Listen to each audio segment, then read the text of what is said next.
भारत व पाकिस्तान के बीच श्रृंखला का रोमांच एक अलग ही प्रकार का है दोस्तों। उस इंटेंसिटी की कल्पना ही नहीं की जा सकती। 1986-87 में भारत व पाकिस्तान के बीच भारत में 5 टेस्ट की श्रृंखला खेली गई। इसकी इम्पोर्टेंस को इसी बात से माना जा सकता है कि खुद इस श्रृंखला का एक मैच देखने के लिए पाकिस्तान के डिक्टेटर राष्ट्रपति जनरल जिया-उल-हक स्वयं भारत आए थे। इस श्रृंखला के पहले 4 टेस्ट ड्रा हुए और 5वां टेस्ट बंगलौर में खेला गया। सुनील गावस्कर ने इस श्रृंखला के पहले ही घोषणा कर दी थी कि ये उनकी लास्ट श्रृंखला है, लिहाजा बंगलौर टेस्ट उनका अंतिम टेस्ट था। एक तो गावस्कर का लास्ट टेस्ट और दूसरे दोनों टीमें इसे जीतकर श्रृंखला को जीतने को बेताब थी। अंदाजा ही किया जा सकता है कि क्या तनाव व वातावरण रहा होगा। तो दोस्तों, कैसे हैं आप सब? मैं आपका दोस्त आंजनेय आपके अपने channel a fun called cricket में उस महान पारी का जिक्र करूंगा जिसे क्रिकेट के इतिहास में सबसे महान पारियों में से एक माना जाता है। इस मैच में पाकिस्तान ने टॉस जीता और पिच को देखते हुए, जो केवल स्पिनरों के लिए टेलर मेड थी, पहले बल्लेबाजी की। प्रसिद्ध स्पिनर मनिंदर सिंह की फिरकी के जाल में पाकिस्तानी बल्लेबाज फंस गए और पूरी टीम 116 रन पर ही ढेर हो गई, जिसमें पहले 8 विकेट तो केवल 74 रन पर ही गिर गए थे। वो तो पाकिस्तान के स्पिनर इकबाल कासिम व तौसीफ अहमद ने बल्लेबाजी करते हुए टीम को 100 रन से ऊपर पहुंचाया। जवाब में भारत की टीम भी पाकिस्तान के चमत्कारी स्पिनर इकबाल कासिम व तौसीफ अहमद की जादुई गेंदबाजी का सामना न कर पाई और 145 रन पर ऑल आउट हो गई। दोनों गेंदबाजों ने 5-5 विकेट लिए। पाकिस्तान ने अपनी दूसरी पारी में 249 रन बनाए और भारत को चौथी पारी में जीतने के लिए 221 रन का लक्ष्य मिला। दोस्तों, आपने कई महान पारियों का जिक्र सुना होगा जो मैच जीतने या मैच बचाने के लिए खेली गईं, जैसे ब्रायन लारा के 153 रन, बेन स्टोक्स के 137 रन, सचिन तेंदुलकर के चेन्नई में 136 रन, कुशल परेरा का शतक, अजहर महमूद का शतक, जो वाकई में लाजवाब पारियां हैं। लेकिन इन सब में एक बात कॉमन थी कि इनमें पिच उस तरीके की नहीं थी। पिच बहुत ज़्यादा खतरनाक नहीं थी और बल्लेबाजी के लिए मुफीद थी।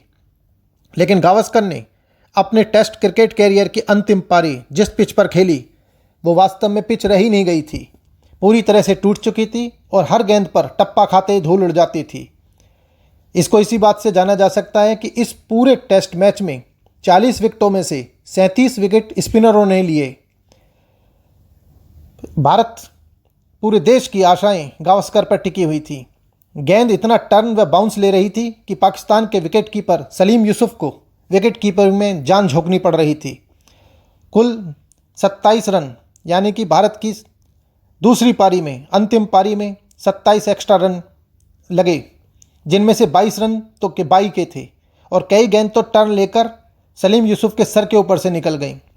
सुनील गावस्कर ने वो बेहतरीन फुटवर्क का प्रदर्शन किया जिसकी मिसाल नामुमकिन है। एक छोर से विकेट गिरते रहे, लगभग हर दूसरी गेंद पर पाकिस्तानी खिलाड़ी अपील करते रहे, एम्पायरों से उनकी बहस जारी रही, लेकिन गावस्कर अचल रहे। यह भी बता दूं दोस्तों कि इसी मैदान पर इकबाल कासिम ने 1979-80 की श्रृंखला में 40 रन देकर 6 विकेट लिए थे।